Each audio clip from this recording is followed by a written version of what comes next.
Magandang hapon sa ating lahat. So, isa na namang episode ng ating content na kung saan ang pag-usapan natin ay tungkol po dito sa pahayag ng National Bureau of Investigation sa pamamagitan po ni NBI OIC Director Attorney Angelito Magno. Okay? On Saldico and his co-accused. Alam naman natin na sincero po ang ating mahal na Pangulo na panagutin ang dapat managot.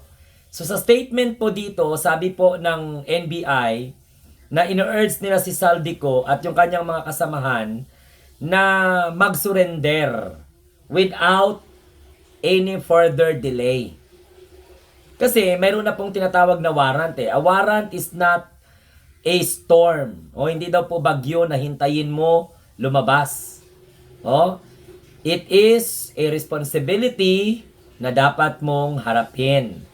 So sabi ng NBI, sabi ni OIC Director Attorney Angelito Magno, surrender now. Yan ang kanilang pakiusap. Oo, while dignity is still a choice, not a consequence. No? So, ang pagtatago ay hindi daw po yan reason para mabago ang mga ebidensya. Okay? Mabago ang mga charges sa iyo. Or makaiwas ka sa iyong pananagutan sa batas. Kaya walang kwenta yung pagtatago. No? According to the National Bureau of Investigation, okay, they are ready to take them into their custody. Lawfully na kung saan naaayon po sa batas, pero pinaalalahanan ng NBI na courage is shown, no, not by escape. Kaya wag magtago at wag mag-iwas. Instead, harapin po para gumulong ang hustisya. So sa ganyan po mga kamunting tinig na pahayag ng ating OIC Director ng National Bureau of Investigation, Attorney Angelito Magno, malinaw. Malinaw po ang pahayag na panahon na para po harapin ni Saldico at ng kanyang mga kasamahan ang batas. Hindi ito bagyo na pwede mong pagtaguan. Actually, hindi ka nga makapagtago sa bagyo eh. No? Dahil mayroon na pong warrant of arrest, hindi na po ito pwedeng pagtaguan at ito po ay kinakailangan na sundin. Kailangan harapin. Kaya nga po, inaanyayahan itong si Saldico at ng kanyang mga kasama na huwag na kayo magtago. Harapin yan, no? Kasi mas maganda, yung sundin, mas maganda, yung voluntaryo mong isurrender ang iyong sarili habang may dignidad ka pa. Yan po ang payo ng National Bureau of Investigation kay Saldico at ng kanyang mga kasamahan, no? Sabi nga po ng NBI, handa silang kunin, no? Silang ligtas. Magsabi lang sila kung saan sila naroroon. Handa silang kunin ng ligtas at syempre, ang pagkuha po sa kanila ay naaayon po sa batas. No? Tsaka kung hindi naman sila susuko, mga kamuntintinig, hindi naman po, kung hindi sila susuko, hindi naman po magbabago ang ebidensya. Kahit ano pang gawin nilang pagtatago, kahit ano pang gawin nilang pag-iiwas. Sabi ko nga sa nabanggit ko kanina, courage is facing justice head on. So pag hindi mo harapin yun, suduwag ka. Kasi malinaw po, ayon po sa pronouncement ng ating mahal na Pangulo at syempre ng NBI, meron ng warrant. So may warrant na at ayon po yan sa National Bureau of Investigation, mas maganda, wag nang umiwas, wag nang magtago dahil hindi naman po magbabago ang ebidensya. Okay? So mas maganda silang sumuko na at syempre, wag na umabot sa punto na sa pilitan silang pag-aarestuhin. Kasi nanindigan po ang National Bureau of Investigation na turn yourselves in without delay.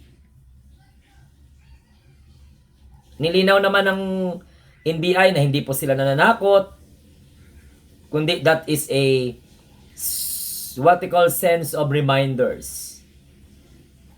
Okay? Reminders.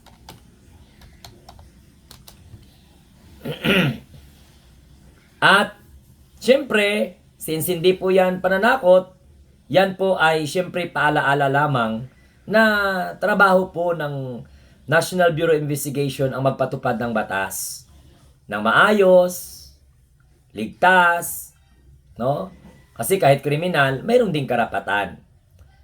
Pero kung wala namang tinatago, dapat humarap na. At walang dahilan para po umiwas kung wala naman pong itinatago. So paalala po ng National Bureau of Investigation, hindi sila magmamadali para gumawa ng ingay, kundi para siguraduhin na maayos at syempre legal ang proseso na kanila pong gagawin. Kasi kung hindi naman legal ang proseso na kanilang gagawin, abay makahanap ng butas itong mga kriminal o mga suspitsado. Siguro sa panahon ng Duterte administration, pwede pang gawin yan. Yung hindi sundin ang legal na proseso. Pag ma-identify ka lang adik ka, kinabukasan patay ka na. So, mas may respeto at katahimikan ang pagsuko kaysa patuloy na pag-iwas o pagtatago. Malagay pa sa alanganin ang buhay mo. Alam mo kung bakit? Dahil mapipilitan kang maglaban. Abay, naturalmente, ang operatiba ng gobyerno ay hindi po talaga magpapatalo yan. Kaya po mga kamunting tinig, dahil po dito sa pronouncement ng National Bureau of Investigation, napag-alaman po natin na may deadline po hanggang Lunes ang Department of Interior and Local Government para sa pagsuko ng mga akusado.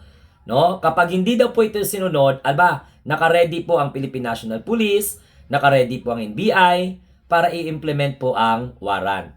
So malinaw po mga kamunting tinig ang sinasabi po dito ng Department of Interior and Local Government.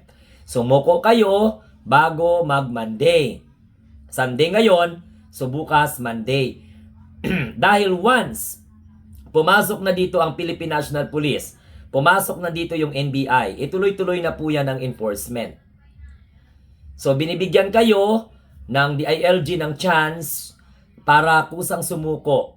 Yung mga maka-Duterte dyan, wag nyo nang pag-ipagtanggol. Kasi ilang oras na lang, Lunes na. Pero nakaantabay po ang mga PNP natin at ang ating mga National Bureau of Investigation operatives. Okay? At kailangan na po nilang kumilos. So Lunes po ang deadline. Actually kahapon nga, mayroon na pong nahuli na isa pong opisyal ng Department of Public Works and Highways, kasama po doon sa mga labasan ng warrant. Siya po ata yung kauna-unahan na nahuli. So, the Department of Interior and Local Government again is giving them a chance to window. Wait lang ha.